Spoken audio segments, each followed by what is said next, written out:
I've started to notice a lot of Muslim women that have been taught to override their own body and their own signals in their body. And that might have been manifested into your life now in terms of you not fully trusting the own signals that is within your body. So, for example, if you have constantly been told in your childhood that don't question discomfort or don't trust your feelings and don't listen to your instincts, that you have to obey first, right?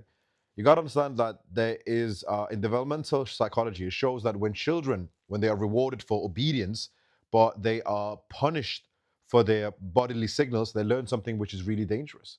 And that is where they start to disconnect themselves from their body. Like they are so disconnected from their emotions, just their body overall, right? And you have researchers in trauma psychology that sort of they call this interoceptive shutdown, when you start to lose access to really, really important signals within yourself. And that can even be things like emotional truth. It can even be desire, right? A discomfort.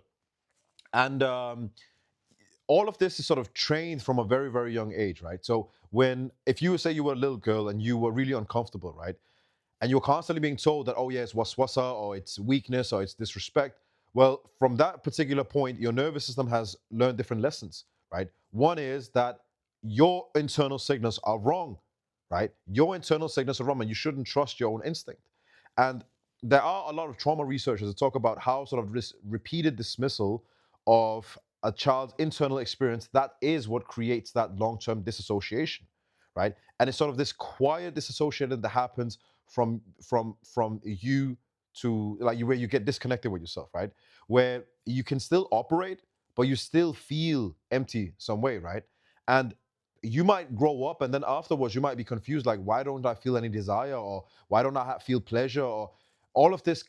If you constantly notice that you are sort of in this free state, right, or that you have doubt, overwhelmingly doubt. Of course, doubt can come from a lot of different reasons, but from doubts in just in terms of trusting your own gut, trusting yourself, right?